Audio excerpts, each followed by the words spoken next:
the work of the Institute, I believe, is critical to Irish people and Irish citizens understanding what actually the European Union is about. And what the report does, and you will be getting it, as Brendan has said, later in the week, and you will have got the concluding chapter today, it allows a reflection on how the European Banking Union has come about, what its structure is, what it does, what it doesn't do, what its legal format, what its legal structure is, what challenges that might bring.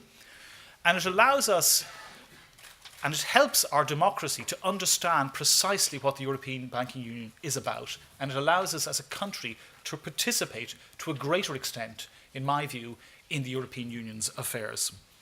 Since June 2012 and the momentous decision taken to break the connection between banks on the one hand and sovereigns on the other hand, there has been a real, although somewhat slow, progress towards this new regime in the European Union.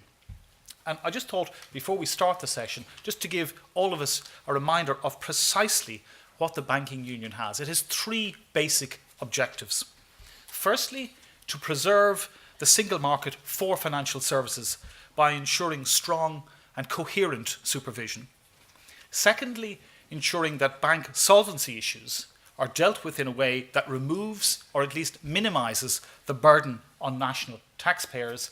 And thirdly, to remove financial fragmentation. And it has, as part of that, a number of interrelated building blocks.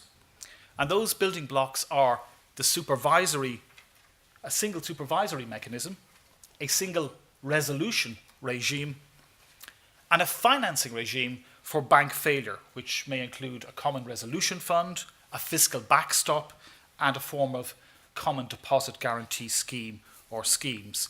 And lastly, and most importantly, a single rule book. Now, this session, as I said, is dealing with the Institute's own interim report.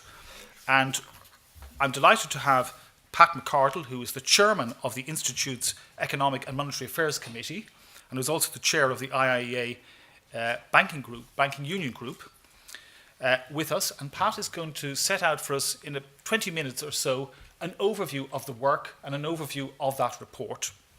Thereafter, we will ask for contributions from Alan Dukes, who's a former Minister for Finance and a former, indeed, Director General of the IIEA, former Chairman of IBRC, affectionately, as we now know, referred to as Anglo-Irish Bank.